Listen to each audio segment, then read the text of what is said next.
C'est une dinguerie. Le documentaire, il déchire. Je ne pense pas qu'il restera un. Il y aura un 2, les gars. Il y aura un 2, je pense. Il y aura un deuxième. C'est une folie. Je suis choqué.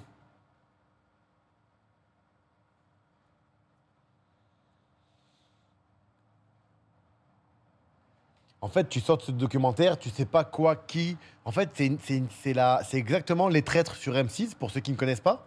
Je pense qu'il va y avoir des suites.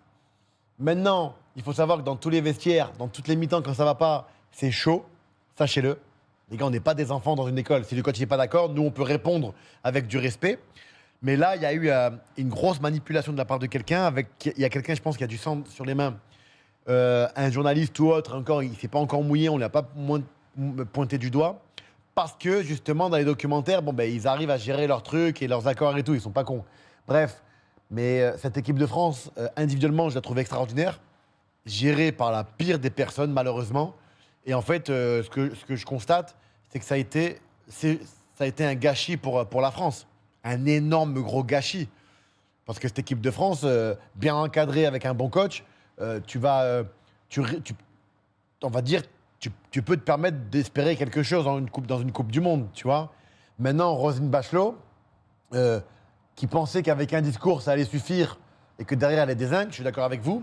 Et c'est pour ça que Roselyne, je lui poserai la question sur RTL, dans les grosses têtes. Je vais lui demander. Je vais lui demander. Ah merde. Je rigole parce que ça, il s'est passé, les gars. Mais je lui poserai la question pour vous. Euh, Mais ouais. Non, non, je défends pas le discours de Roselyne Bachelot du tout. Elle m'avait beaucoup ému quand j'ai vu son premier discours. J'étais touché. Je dis putain, c'est bien. C'est un kiff. Mais j'avoue que ses propos ont dépassé beaucoup de limites. Maintenant, euh, elle a peut-être cru qu'un discours, ça allait suffire. Et le foot, c'est beaucoup plus dur que ça, putain. Franck, il a tweeté quoi? Franck Ribéry. Ouais, mais moi, que ce soit l'entraîneur ou les joueurs, ils ont tous abusé. Je suis d'accord avec toi, Capero. Mais n'oublie pas un truc, c'est que si les joueurs ont abusé, c'est que ça vient d'un staff pas performant. Tu vois ce que je veux te dire ou pas? Ça, il faut le comprendre. Moi, demain, je vois des enfants qui arrivent, qui foutent le bordel, qui manquent de respect, qui crachent et tout ça. J'irai voir leur daron. Je dis, mais c'est ça, en fait. Enfin, on n'est pas dans. C'est une métaphore. Tu vois ce que je veux dire? Regarde, aujourd'hui, par exemple, regarde le Paris Saint-Germain qui a un grand coach avec des grands joueurs. T'en as pas un qui fait du bruit. Tu vois ce que je veux dire? Parce que le coach fait respecter l'institution. Mais demain, je suis coach, je vois un joueur qui manque de respect, par exemple, je dis une connerie, mon numéro 9, il n'est pas à la place où je l'ai demandé et qui respecte pas le collectif, le machin, je vais pas aller m'embrouiller avec lui, hein. Justement, il faut éviter. Tu vas, je te l'ai demandé une fois, deux fois, tu veux pas le faire, tu t'assois sur le banc. Il me parle mal, je te le jure, pas besoin d'embrouille, t'es le coach, t'es le patron. Tu dégages.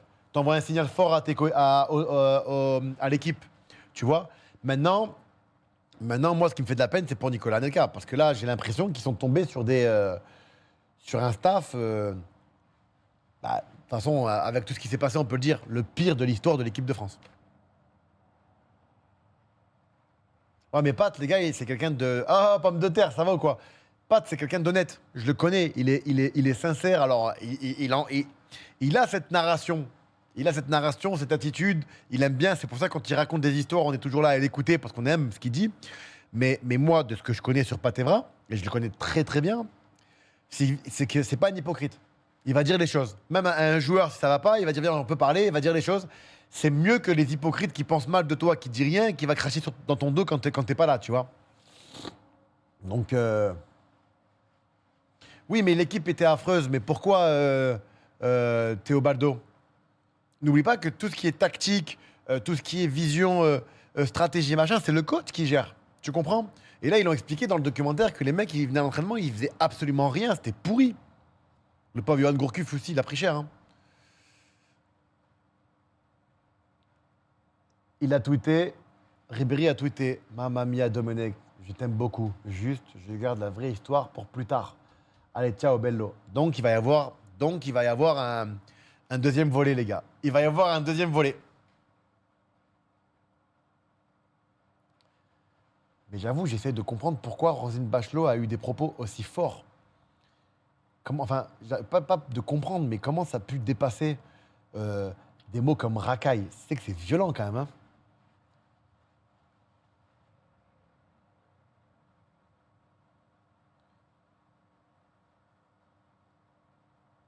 Ah, c'est chaud quand même.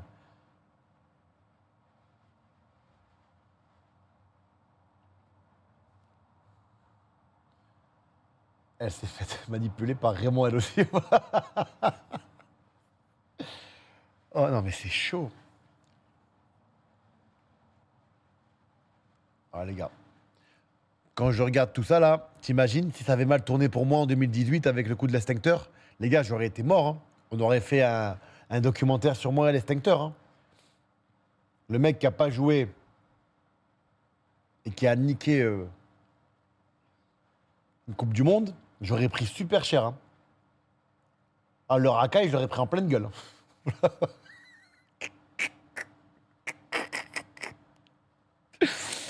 Oh putain, heureusement qu'on a gagné. Hein.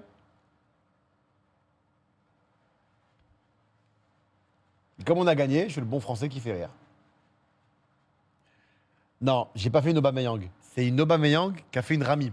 Quand même, les gars, n'oubliez pas le timing, la hiérarchie du temps et tout ça. Non, les gars, quand même. Non, non. Putain de merde. Ah, le Khara en conférence. Putain. Aïe, aïe, aïe. Vous avez pas vu là au Maroc, les gars, il y a eu le match aller de la finale de la Ligue des champions africaine. Et il y a eu une énorme polémique pour ceux qui n'ont pas suivi sur le match aller. Donc l'équipe marocaine qui a perdu 1-0 sur une décision un petit peu chelou avec la VAR et tout ça, très bizarre. Et Meskin, je sais pas, faut que je regarde, mais c'était le même arbitre qui avait arbitré la finale de la CAN. C'est une folie. Hein. Ouais, j'ai vu ce jeune joueur Rabat, j'ai vu. Mais il y en a un autre, hein. Il y a plusieurs jeunes des moins de 17 ans très très forts. Hein. Toi, tu parles du jeune Messi, enfin du jeune Messi. Il a un air de Léo Messi en plus. Non? Le petit phénomène. Ouais, j'ai vu. Mais il y a pas que lui, il y en a un autre au milieu de terrain avec cheveux longs. Pas mal aussi. Les U17 de l'équipe nationale du Maroc, attention les gars. Hein. Non, non, ouais. Et en plus, le petit Boadi a signé, pardon les gars, a choisi l'équipe nationale marocaine. Là, ils ont fait une présélection. Je trouve ça tellement intelligent. Donc, ouais, il joue à Chelsea, le petit Rabat. Ouais. Ah, tu connais Marc Dutroll, tu suis, hein? Ça fait plaisir. Non, ils ont des bons joueurs, des très très bons joueurs. Bon, les copains, moi, je vais vous laisser. Je vais vous laisser parce que ça fait 2 heures qu'on est ensemble, 2 heures et demie. Je dois préparer ma valise. Et écoute, les trophées du NFP, c'était plutôt pas mal. Là, j'ai un autre projet, pommes de terre. Je pars, je reprends l'avion. Je reviens lundi. Lundi, je reviens et on a préparé pas mal on a préparé avec mon équipe une toute nouvelle DA, justement, pour mon live IRL sur Twitch et sur YouTube pour la Coupe du Monde. Alors, je le dis, je le répète, je pars à la Coupe du Monde pour vivre ce que je ne sais pas, ce que je ne connais pas, c'est-à-dire une Coupe du Monde de l'autre côté de la barrière. J'ai été footballeur grâce à Dieu. Là, maintenant, je vais voir ce qui se passe autour des stades. J'aurais pas la force, enfin, j'ai pas les droits de vous montrer les matchs de foot, ce qui est normal, les gars, parce que c'est un droit d'image. C'est impossible. Mais je vais pouvoir vous montrer ce qu'il y a aux alentours des matchs, après les matchs. Tout ça en live IRL. On ne sait pas ce qui va se passer. J'espère que je serai bien accueilli. On ira voir nos supporters français qui sont les irrésistibles pour ceux qui les connaissent. On essaiera de voir aussi, parce que ça c'est parce que j'en ai envie, j'espère que je vais pouvoir aussi aller voir Maroc, Brésil. Alors là, si on peut aller s'approcher du peuple marocain, j'hésiterai en aucune, enfin avec grand plaisir, je me rapprocherai de mon sang, tu vois. Donc, donc voilà, on va voir ce qui se passe. On va faire découvrir les États-Unis. On va aller dans des villes. On va s'habiller aussi. On va s'adapter un petit peu aussi aux cultures américaines. Ça va être drôle. Oh, putain de merde. Donc, mais oui, je sais, c'est très très cher. Mais nous, on ira voir certains matchs. Je pourrais pas vous montrer, normal. Mais l'objectif, c'est d'être autour des stades, tu vois. Les fan zones, les bars, il y a des activités autour avant. Je sais pas comment ça se passe, mais j'ai envie de voir en tant que joueur et champion du monde. Je vais voir tout ça, tu vois. Tu vas revenir avec plus de 100...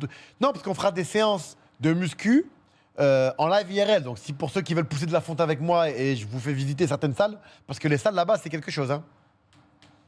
Apparemment, c'est la folie. Moi, je sais pas, les gars, je ne sais pas comment ça se passe, donc on va découvrir ensemble. Hein. Je sais pas, hein, en live IRL, en plus, il peut tout se passer. Donc, j'appréhende un petit peu, les gars. J'appréhende un petit peu. Mais on a une bonne équipe. J'appréhende parce qu'en live IRL, les mecs, ils débarquent, ils parlent avec toi. Peut-être que je vais me faire insulter, je sais.